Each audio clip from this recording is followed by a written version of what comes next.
This is it. This is it. Welcome to the show. You're listening to or watching the Wow Pod. I'm Betsy. Yeah, sorry we're a few minutes late because I don't know what I'm doing. Anyways, yeah. Welcome here we to are. the show. Yes, welcome. And, of course, we have to talk about what everybody's talking about. Oh, for crying out loud. You know, it's all about The the spy balloon. Mm-hmm. Yeah. So, we were going to cover the Manhattan Project until all of this came out. And now we kind of have to, it's the elephant in the room. Yeah, that seems to be the only subject everyone's talking about is the Chinese balloon that flew across the whole continental United States. Mm-hmm. Seemed to be directional. It flew across what could be argued are nuclear reactionability sites. Yeah.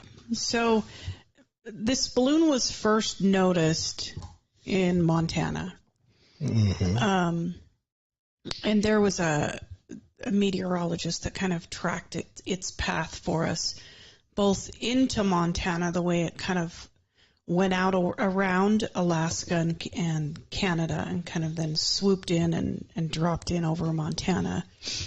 So American intelligence agencies have assessed this spy balloon program and have said that it's a part of a global surveillance effort designed to collect information on the military capabilities of countries around the world.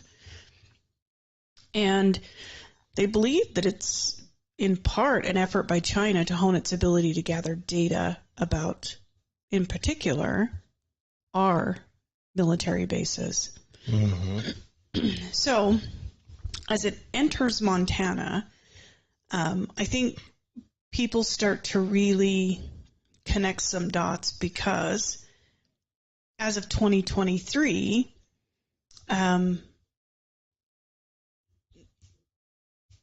341st Missile Wing is headquartered at Malmstrom Air Force Base, Montana. Mm-hmm. And it's one of the 3 U.S. Air Force bases that operates, maintains, and secures the Minuteman III, which mm-hmm. is an ICBM, or an intercontinental ballistic missile. Mm-hmm. The 341st Missile Wing reports directly to the 20th Air Force at F.E. Warren Air Force Base in Wyoming. The balloon then kind of goes over that as well. Yeah, the balloon definitely appeared to have directional control so that it could guide itself. Yeah. It seemed to not be just floating aimlessly. No. So, and to mention, when we asked China about this, China said, "Oh, that's a civilian balloon that got blown mm-hmm. off course." Yes. Okay. So if you plotted the trajectory of this spy balloon, it'd mirror the nation's most sensitive and powerful weapon storages. Like literally, it had very clear intent of what it was surveilling. Mm-hmm. And it was high. It was like 200 miles in the air or some crazy number. So they call it a high altitude surveillance balloon. And it also came close to Missouri's Whiteman Air Force Base, mm-hmm. Which is home to the B-2 stealth bomber, mm-hmm. and other sensitive bases. This did not just float. It was unmanned, but it was not without control. Mm-hmm. So we're going to talk because this brings up the question. Lots of people are like, a balloon? Oh, they wouldn't send a balloon. They've got satellites in the sky. Why would they send a balloon? And all of that. But there is an entire history of military ballooning. Oh yeah. Going back, I think pre-Napoleon, but Napoleon was notorious for using balloons as artillery spotters. Yeah, so it really, balloons were the first available method of elevating humans above the battlefield to get like this bird's eye view. Mm-hmm. They were particularly useful in the preparation of accurate battlefield maps, before which time this rudimentary craft had led to many battlefield failure. So being able to see the battlefield and where the opponent was placed was done by balloons. Back, I mean, we're talking a long, long time ago, 19th century, early 19th century. So in the late 19th century, military ballooning began to evolve. And as advances in technology allowed for the development of more sophisticated balloons and equipment, balloons were equipped then with cameras, telegraphs, and other instrumentation that allowed for more detailed and accurate observation. During World War I, military ballooning reached its peak of development as balloons were used extensively for reconnaissance and observation by both the Axis and Allied powers. Well, the Germans used Zeppelins to attack London early in the war. Yeah. Now, the bombs were small. They were just hand thrown off the side. So they didn't get much success out of them. And also, because they were manned, they were low enough to shoot at. So the Zeppelins took a lot of damage, and they feared for losing this expensive piece of equipment for little value gain. Yeah. So I think they sent 3 flights over London and then scrapped it when they got back and said, okay, Zeppelin 1, Swiss cheese, Zeppelin 2, Swiss cheese. It's not worth it. Yeah, and now they moved from just observation. They were also used for transporting goods, messages, and people across the battlefield. Mm-hmm. After World War I, the use of military balloons declined as aircraft and other innovations kind of made them less relevant. However, balloons were still used for some specialized purposes, such as meteorological. I cannot speak tonight. For weather detecting. Yes, observations, and for training pilots. Now, today, military ballooning is not widely used as other technologies, drones and satellites have kind of taken that main role. But these balloons have been used for military defenses for a long time. Well, they still use them a drone takes a pilot, and so it's not really a passive piece of equipment. They still use balloons in passive sensors. It's crazy. So they'll lift a balloon up that has a sensor package on it, cameras and what have, and they're using them on our southern border right now, maybe even the northern border. If from where we stand, you go out to the freeway and look west, you'll see a big orange balloon. Yeah. That's true. That's true. I don't know what they're using that one for, but balloons have a lot of usage, So, especially if it's tethered to the ground. I mean, you can essentially just pump fuel up it to keep the air hot and just keep that thing cooking and have a sensor package hanging.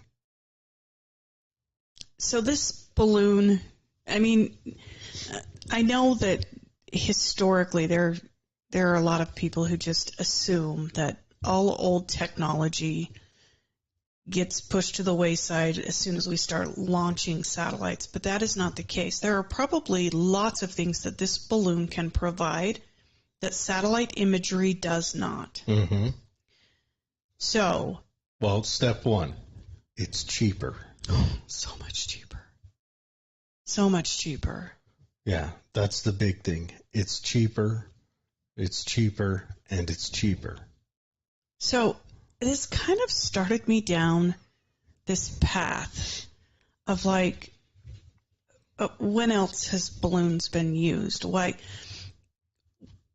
The Chinese government came out very quickly, first saying don't jump to conclusions, second saying this is a civilian air balloon. Yeah, it's a Chinese civilian, like there's such a word as Chinese civilian. Yeah. Civilian air balloon, and it got blown off course. Yeah. It's no big deal. Yeah, just Never mind that it's flying over all of your sensitive areas, that it's, yeah. doing all of that. And they were pissed that it was shot down. Yeah. Now, the cool thing about shooting it down is it is an air to space fight, Yeah. dogfight, or whatever you call it. Yeah. That's the cool thing. So the pilot who shot it down, because it was past the atmosphere high enough that he technically shot down a spaceship. I love it. So 1945, between November 1944 and April 1945, the Imperial Japanese Army launched about 9,300 balloons from the sites on Honshu, of which about 300 were found or observed in the U.S. and Canada, with some in Mexico. So these balloons traveled, again, at high altitude and high speed currents over the Pacific Ocean. We're talking, these were unmanned. These were uncontrolled. Let me lay the groundwork for this. Doolittle just started launching B-29s off aircraft carriers and bombing Japan. And the Japanese had no way to respond. They had no response they could give at all. So what they did is they went to the drawing board and they built these balloons. They built two different types. They built an expensive balloon and a cheap balloon. The expensive balloons were made out of silk and special saps. The ones they put the bombs on were the cheap ones. They were made out of paper. These were paper balloons. And so they had no way to respond or to slow down the B-29s. Their country was being bled civilly. So I think it was a young lieutenant that came up with the idea, and they did a couple of test flights. And in this, they discovered the Pacific jet stream. Yeah. So that's how they're carried over here, is in this jet stream. And so it had a basket, an unmanned basket, that had an altimeter in it and sandbags. And so it was filled with helium, which dissipates its ability to float over time, or its buoyancy over time. So the altimeter, as it dropped, little explosions would happen and drop a sandbag, and then bump back up, and drop another one and bump back up. They were completely uncontrolled, but there was some people that lost a life. A young 6. A young family. Yeah. In Washington, a pastor took his wife and 5 kids. Well, his pregnant wife and 4 kids, to the canyons to have a look at stuff. And as he explains, I think his name was Marshall. We can double check that. He gets they're going to have like a picnic and an outing, and his wife, gets out with the kids, but it killed his wife and kids, his pregnant wife and kids. So that is a extreme tragedy. So the idea was that these balloons would have this payload and set fires. The fragmentation grenades were as big as a landmine, so it had a maximum range of 300 feet fragmentation destruction. But usually you lose most of that in a mine, so it's probably centered more around 75 to 80 feet. And then it had an incendiary bomb, which, we played with the same stuff too with some bats. I mean, we tied little incendiary bombs on bats and was going to try them out. It's just we burned Texas down first. So this happened May 5th, 1945, near Bly, Oregon. While Archie, the dad, was moving the car, Elsie, his wife, and the children found the balloon and carriage, and a large explosion occurred, and they were killed instantly. Arrived on the scene, observed that the balloon had snow beneath it, unlike the surrounding area, and concluded that it had lain there immemorial. But these balloons have been used for military efforts for quite some time. We've got World War II. It's called Operation Outward. It was a British campaign of the Second World War. They attacked Germany and German-occupied Europe with free-flying balloons. They were like cheap, simple balloons filled with hydrogen and carrying either a trailing steel wire to damage high-voltage power lines or produce a short circuit, or they had incendiary devices on them to start fires in fields, forests, and the heathland. So the hard part about that, Germans, Belgians, Danes, Spaniards. Yeah. You know. Then we've got let me see where it is. It's the WS-124A Flying Cloud, 1950s U.S. Air Force balloon bomb program.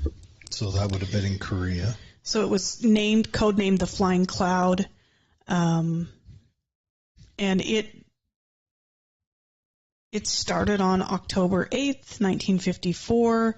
By December 13th, 41 balloons had been launched, 25 of which were fully operational test flights.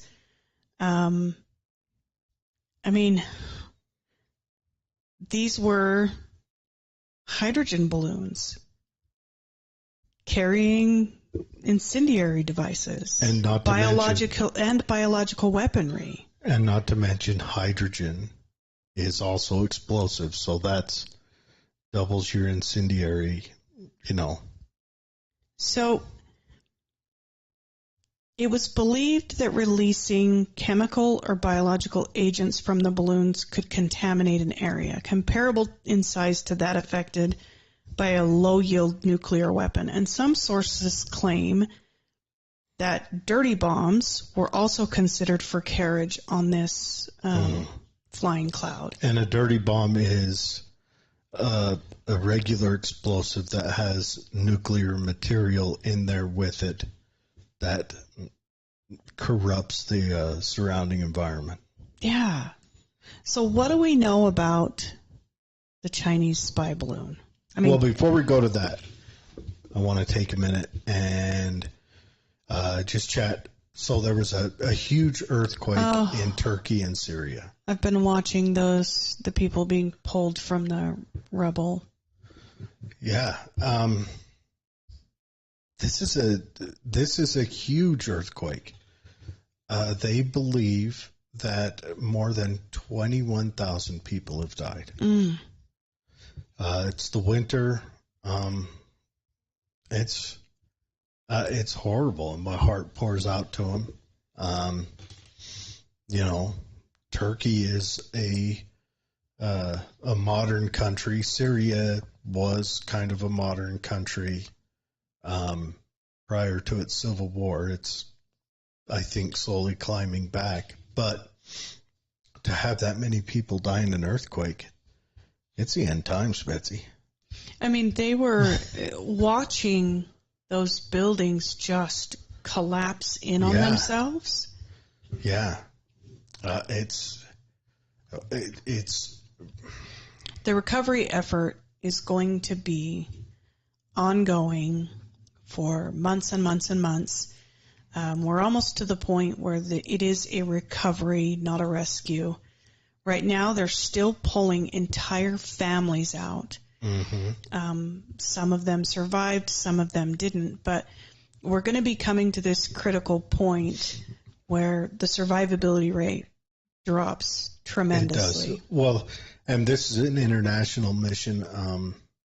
I've heard that there's rescue teams from all over the world showing up to help out. Because this was a 7.8 magnitude earthquake. And, I mean, that's huge. I don't know, what was San Francisco when it sunk San Francisco in the 90s, you know? I don't know. I could look it up. Yeah. But a 7.8 that's a tough earthquake.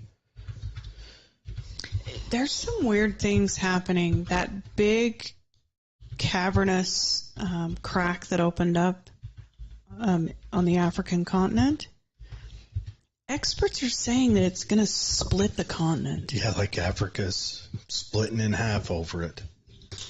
Like this poor guy, he split his house in half. Okay, so the 1906 earthquake that leveled San Francisco was a 7.9.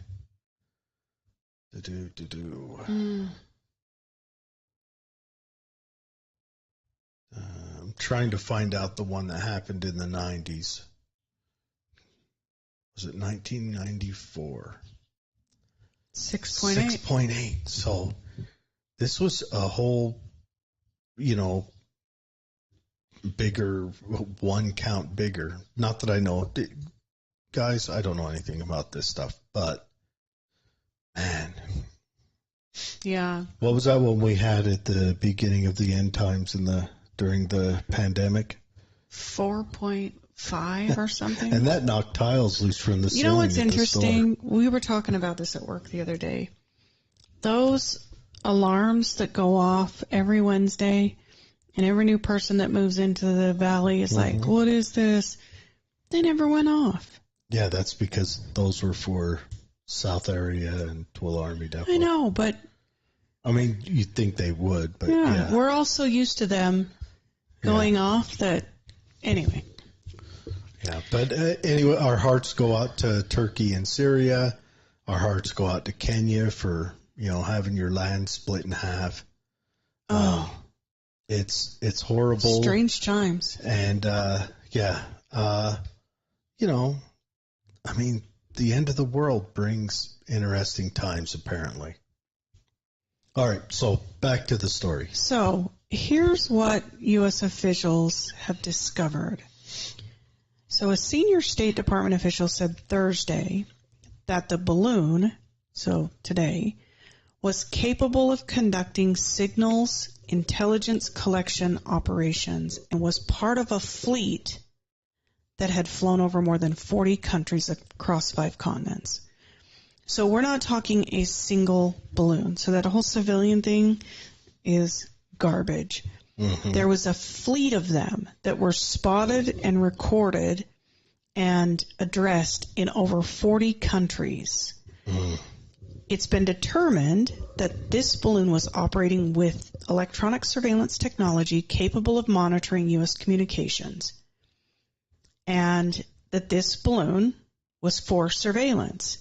It had high-resolution imagery, and the information that is gathered by electronic means, things like communication and radars, was also noted.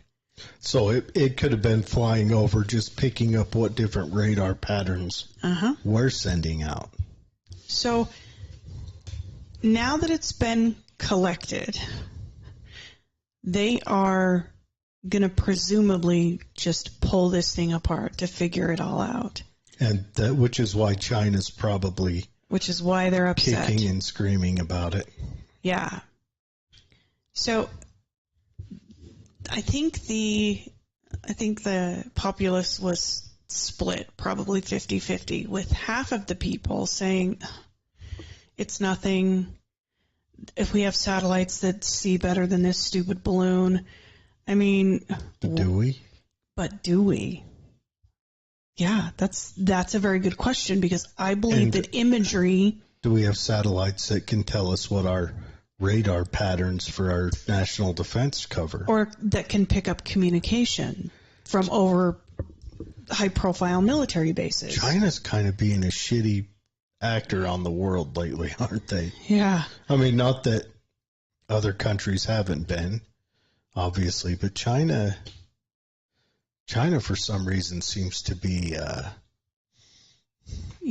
a league of its own of being shitty. I think so. They're taking advantage of some pretty vulnerable situations, and I don't think this is the last we've heard from them. No. It may be the last balloon. I think China's probably preparing for Taiwan. Yes. Yeah. I want to go back to the Japanese one real quick. You know how we discovered those incendiary bomb balloons were from Japan in 1944? How? Geology. They found sand on one of the balloons, and they did sand tests to see where it came from. Oh. And the sand was notoriously free of granite. And the beach they made the balloons on had no granite anywhere near it, where granite is the most abundant rock on Earth. So that narrowed it down, and they narrowed it down. We knew exactly what beach it came from. A geologist. How crazy is that? That's kind of cool. War. Rock nerds. Rock nerds. But yeah, but anyways. So I think that, strangely enough, something as archaic as a balloon, I mean, just one of the oldest technologies, may be the first indication of some real waves. Oh, how would that? It's the end of the world, guys. Anyway, so we had to cover the balloons. Yeah. And I am so ready to start a garden, get chickens. I need to learn how to ham radio. Yeah, we've got a ham radio. I like ham. I wouldn't say we know how to ham. Well, and we haven't even put up that giant albatross of a antenna yet. Yeah, you've got it. The antenna has to be a certain length, apparently. I don't know. And then I've got to get an old muscle car, kind of black it out. Oh, I've got the old highboy out back. I wonder how the dog would do. My dog is a wasteland dog. A road warrior dog. Dozer. King says, why a balloon? Hello, Lady Capera. Onk. And hello, King. King says, why a balloon? And I wonder if the balloon does that, one, because it's passive, and maybe they thought it was high enough that it wouldn't be seen. The thing was something like 40 feet across. It was like 3 buses. Yeah. And I would say because it doesn't draw a lot of attention, and then if it does draw attention, there's not an immediate fear associated with a balloon kind of bobbing along. And so only those that understand the history of military use of balloons would even have any sense of concern. Everyone else was just like, what is that? Take some pictures. And in a way, I kind of agree with them not shooting it down because we didn't know what payload it had. Correct. Correct. I think that so I don't want to err on the side of caution. Yeah, I wouldn't blame the administration for not shooting it down. It could have been chemical, could have been biological, could have been incendiary. What if it was a nuke? I mean, honestly, it was at the perfect height for an EMP blast. So if they would have shot it, it could have set off an EMP. And next thing you know, here in the U.S., we're learning how to make fire with sticks again. Yes. Some of us. You know how. I would just come here. We'd both go to Dad. So I believe, given what we know, that there was a fleet, that they in fact were not civilian. Now, it's claimed that the the president of China or whatever he is, Xi Jinping. Xi Jinping or whatever, he had no idea. I don't believe that for a second. And that's why he's kicking and screaming now, and that's why they're coming out and saying there's going to be swift retaliation for this. And, okay, well, if we fly a balloon over your country, shoot it down. And honestly, they would have. Oh, yeah. Actually, China shot down one of our spy planes in, I want to say the 60s or 70s. And I'm just shooting off the hip here, but they put the pilot on trial, and we had to pay to get him back, and they kept the equipment and tore it apart. So, I would say, what goes around comes around. Yeah. And I think that this is kind of like the first indications. Because even as innocuous as it seems, you've sent surveillance into airspace above a sovereign nation, which gets things going in lots of different directions. Yeah, you broke all the world treaties. Yeah. The next question is, okay, so we've spent, what is it now, 80 trillion gajillion to Ukraine, and I still believe that war's about to heat up again. Some people think it's going to heat up again this month. Given the weather, or? Well, I've called it before, saying I think it'll heat up a little later, late April, early May. But remember, they did initiate the attack in February last year. Yeah. So some people think it'll come in the third week of February. I don't know. What are we going to do if another front opens up in Taiwan?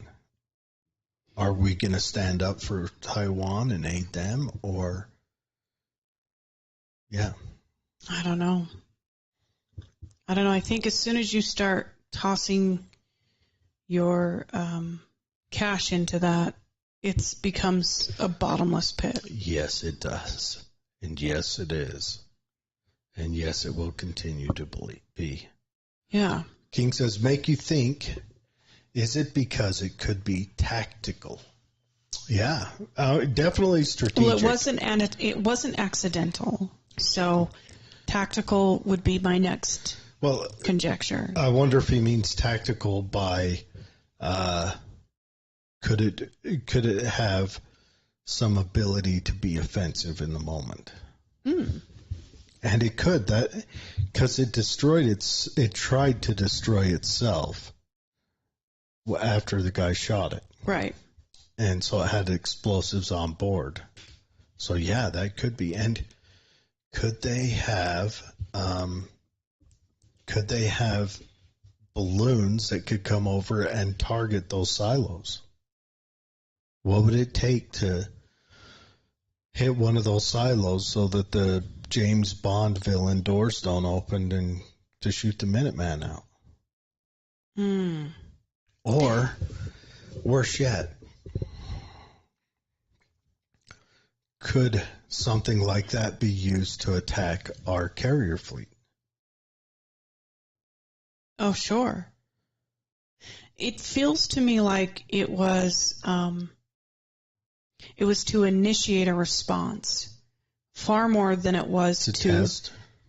Yeah, to kind of test the waters. They were probing the wire. Yeah.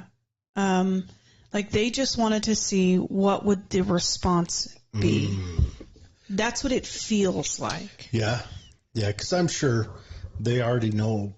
Because it wasn't a hard and fast attack where no. bombers came over and just started. Yeah. I mean, they obviously knew where our missile sites were. They flew right over. They knew over. more, but of course they could have been testing where our radar is aimed by picking, because radar, not only do you send it out, but when you send it out, someone else can pick it up until they're being pinged. And and that they could tell where our radar was coming from, and that would be preemptive to an attack because, like we did in Desert Storm, we sent in fast-moving helicopters, low and fast, and took out all their radar sites first because we knew where their radar sites were. Mm-mm-mm. And that blinds them. Yeah, it feels to me like antagonistic. Like they're trying to antagonize a response of some kind. And it also feels fiduciary that there wasn't a really strong response. That instead it was allowed to just kind of float out into open water and then taken down. Mm-hmm. That feels like that was the appropriate response. It does. Hey, kudos to our current administration for saying we don't know what's on it. We don't want to shoot it down over possibly, populated areas. We don't know if it has in that free fall the ability to adjust where it lands. I mean, you could shoot it over the middle of nowhere and it could aim for a small town or a city. Mm-hmm. And so I think the administration did good on that. It's sad that it got this close, and it's sad that China, from what I've studied, China has become, Xi Jinping has become fairly erratic as of late. Yeah. And he has killed or run off anyone who would argue against his jingoism. And so that's kind of made him extremely erratic. Because anyone who would have said, what are we doing? Let's open up a channel. He's run him off. And this has started before now. I remember the first peace summit they had in Alaska with China, and the Chinese ambassador guy just berated ours. Said, what do you have? What do you got? And maybe that's a sign that that could be a sign that China's also weak, because China's been going through a lot of stuff domestically. Yeah. So maybe China's in their last throes, which makes them scarier. Absolutely. So I don't know. King says it's crazy if the balloon is from the resistance fighting the government to save us all. I know, it's dropping leaflets that we're missing. When I was in Korea, I used to do that. So North Korea would drop leaflets all over the countryside, and I used to have them, and I lost them in a breakup. It's a very sad story. But they were leaflets that were written in Korean. Mm-hmm. Some were addressed to the U.S. soldiers, and you could read them. And usually they just call us, American Bastard was written on all of them. I love it. But the Chinese one, the ones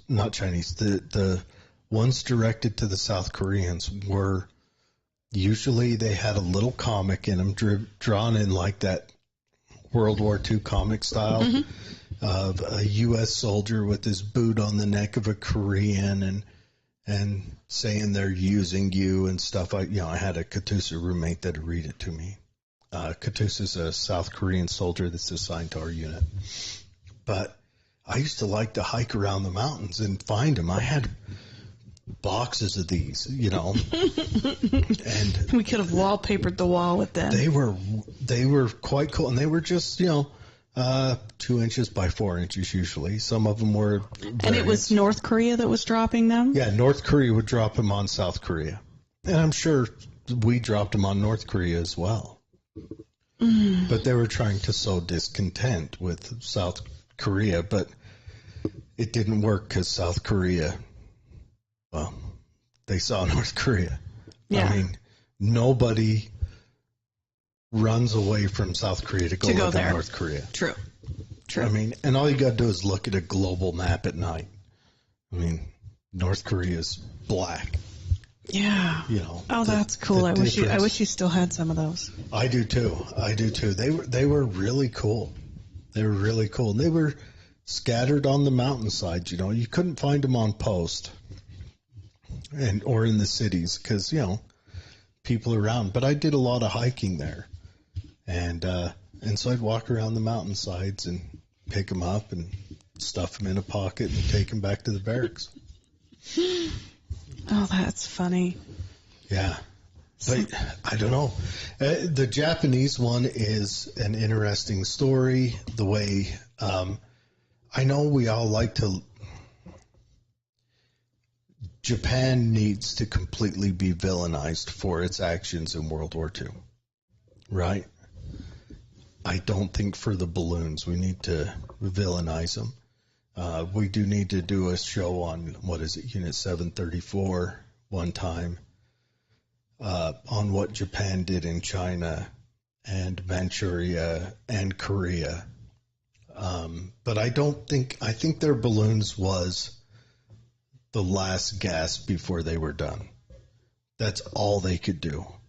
Yeah. They had no other response they could give. That was it. I don't know. And it was a relatively weak one. Granted, it was also inexpensive. But we were bombing them with B-29s. I mean, by then, we had decimated their economy.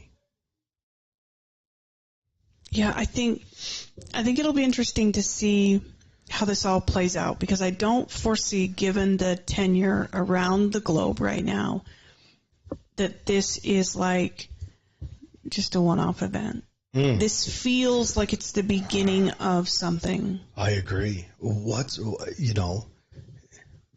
we World War III?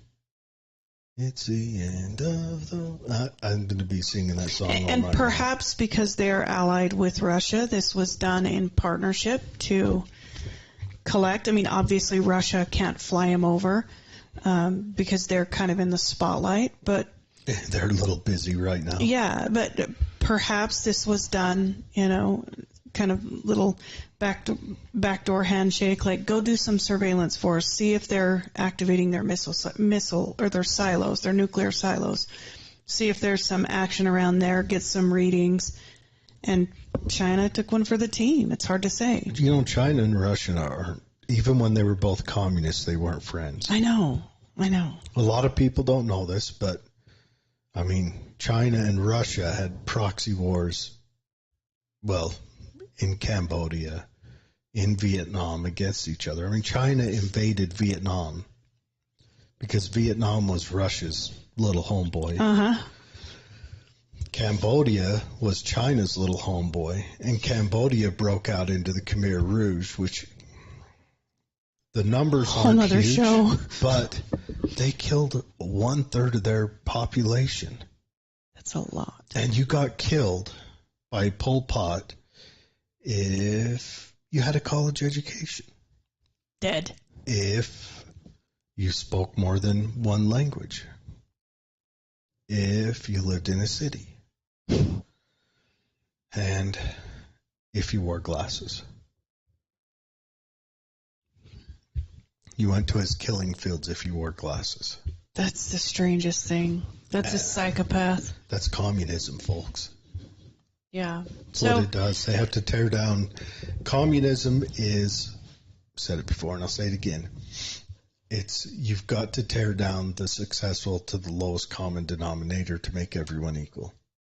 It's what it's always been, what it always will be. Yeah. Sad. Maybe we should do a prepper show.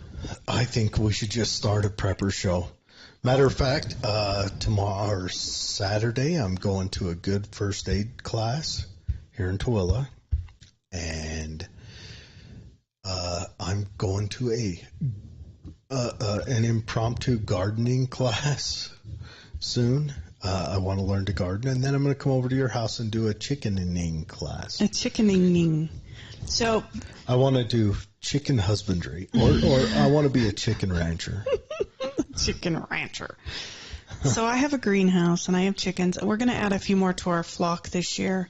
because we've got a couple of hens that are about 6 years old, and they start to back off of their back laying. off their laying. So we'll let them just, live out the rest of their lives, and we'll introduce a couple more to the flock this year. Now, don't you have to introduce them at night? So you can do it a couple of ways, but what we have found is if you wait till everyone's bedded down in the roost and you introduce the chick, you gotta wait till they've got all of their feathers and they're, big enough to go out there. You introduce the chick, they wake up and they go, I think that's always been here, and they leave it alone. But if you walk out and just they'll just kill it. That is hilarious. The hens will just kill it. That is hilarious. Dumbest So you wait, animals you on wait earth. till the bird brains are asleep, and then they're like, They don't remember yesterday. have I seen you before? Every morning it's like, oh, hi, good to see you. Yeah. So that's how you do it. Yeah, So we're gonna get a couple more. I'm gonna get chickens. I think here I can have 6 chickens. Is it 6 or 12? Something like that. I can have that many, so I'm gonna get that many. And I'm gonna build some garden plots, things like that. I just think I've got a greenhouse. I don't know how to use the greenhouse. It gets hot as hell in there in the summertime. yes, And I don't, it was like 205 degrees in there. And I'm not quite sure how to cool it down, but we are going to plant trees to give some shade to it to see if that will help. maybe you could just make it so you have some vent panels that you can open. So the vent panels were open and it was still 205.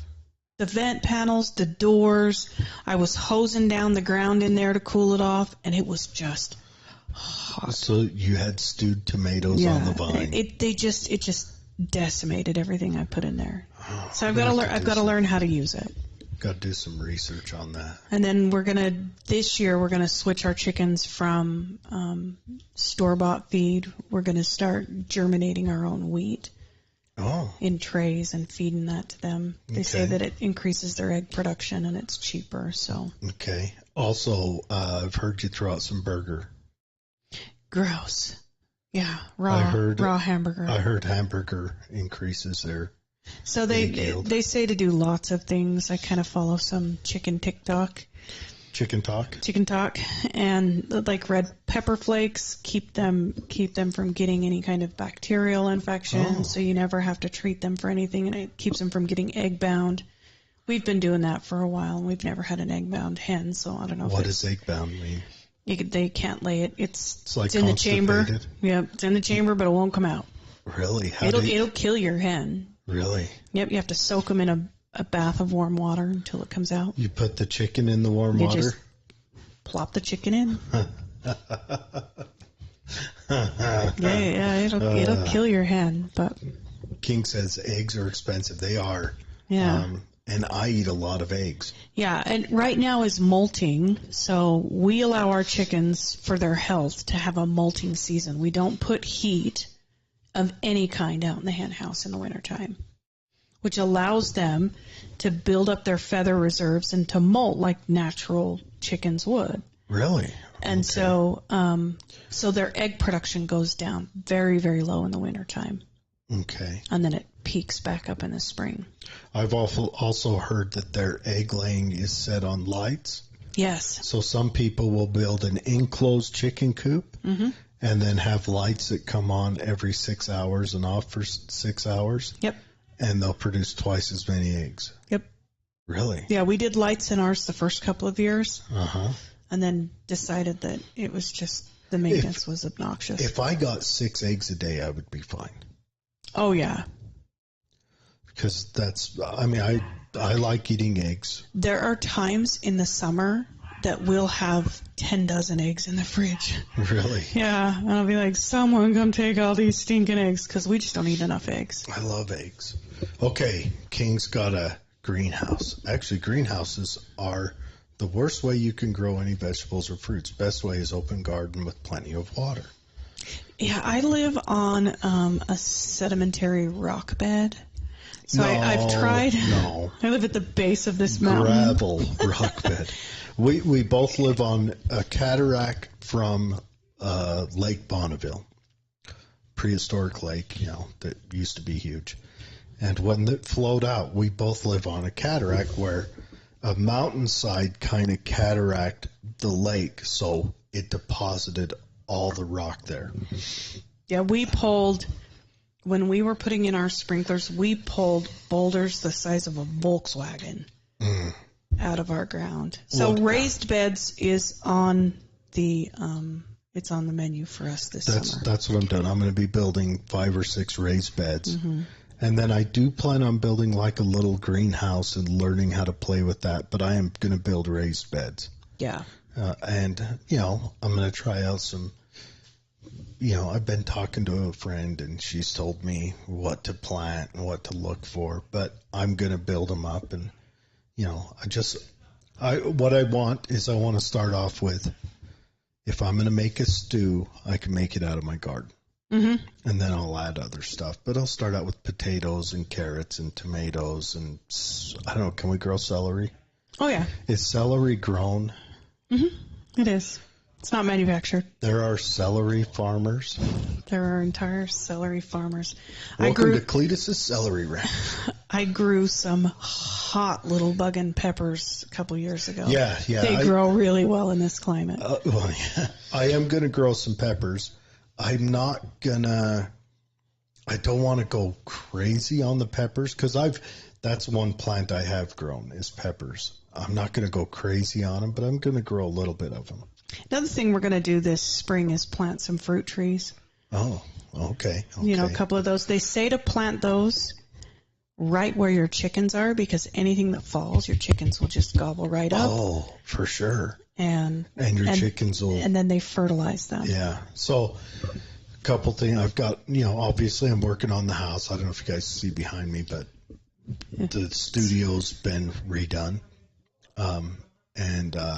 So I'm doing the inside of the house, but this summer is I'm going to do some concrete work out front. I've got to make another parking spot because, the big work van and then the truck and the trailer and all that stuff. I'm going to do that. I'm going to regate the backyard, throwing up a big shed back there and a chicken coop, but I want to have it totally enclosed so that the chickens throughout the day can run free. And then I want to build a smaller chicken coop within, a smaller chicken cage where I've got that varmint control. Yeah. And then a chicken coop inside that. So that's one thing I've got to learn is how to, I don't want skunks in my yard because that stinks. And raccoons and what have you that'll come for your chickens. Yeah, we haven't had any fall prey to any predators out there. We've got a lot of fox and coons, and the biggest issue we have is the big feral cats. Oh, yeah. Which I love because I have never seen a mouse in my house. But they're always out there tormenting the chickens. So by giving my bulldogs free rein to the backyard, they are cat control. Yeah, they would. And then the cats are mouse control. Probably never hurt a cat. The cat doesn't know that, though. Yeah. But if they laid on a cat, that cat's done. So Priscilla, if a chicken gets out, which they do quite frequently, she'll run over to it and then lay on it until Cody comes out and picks it up and puts it away. And she's a beefcake, so. Bulldogs they're as big as a tuna can and they weigh 400 pounds. And she's just so proud of herself. Look what I did. She just lays on it and holds it there until you pick it up and put it back in its They are smart, cage. friendly dogs, yeah. too. But so we need to do a prepper show. I'm working on, I've got an interview coming up with a guy named Les. Betsy won't be able to be here for that one because the times availabilities don't match up. We've been trying to find time where they're available, but Betsy's new day job demands her time during that time of day, and his availability, they don't line up. So it'll just be me and him. But he had a medical incident, so, keep him in your thoughts, or if you got prayers, whatever.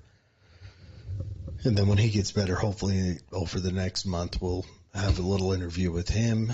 But I think a good prepper show, maybe we'd have to set up a camera outside and do a bow drill show. Yeah, like, what do they call that? Like, ancient fire practices or, Fieldcraft show. yeah, I don't know. Bring a specialist on each show, record a video. By specialist, I mean our father. That's true. But yeah, a bow drill, that's probably a good thing to learn, not just for fire making purposes, but you can use it for other handicrafts as a drill. Yeah. We should do it. Okay. Oh no, poor Betsy. Yeah, talking about your job. Prayers, hope he gets to have 100 plus in health. Yes. Yeah, we're pulling for him. He does some UFO detection stuff, and that's what that show will be centered around. Well, hope to bring it out soon.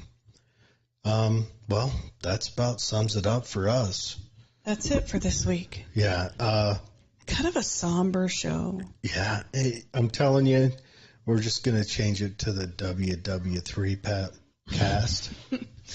Radio Wasteland. I think we're heading that way. I really do. That's strange stuff. We're bumping up against it. Everyone be safe. Have a good weekend. Have a great week. Yeah, thoughts and prayers to Turkey and Syria. That is awful. 21,000 people. That's a huge. That is. Oh, man. Tragic. Yeah. The earth is a cruel mistress, Yes. Agreed. It really is. Yeah. All right. Hey, thank you, King. And nice talking.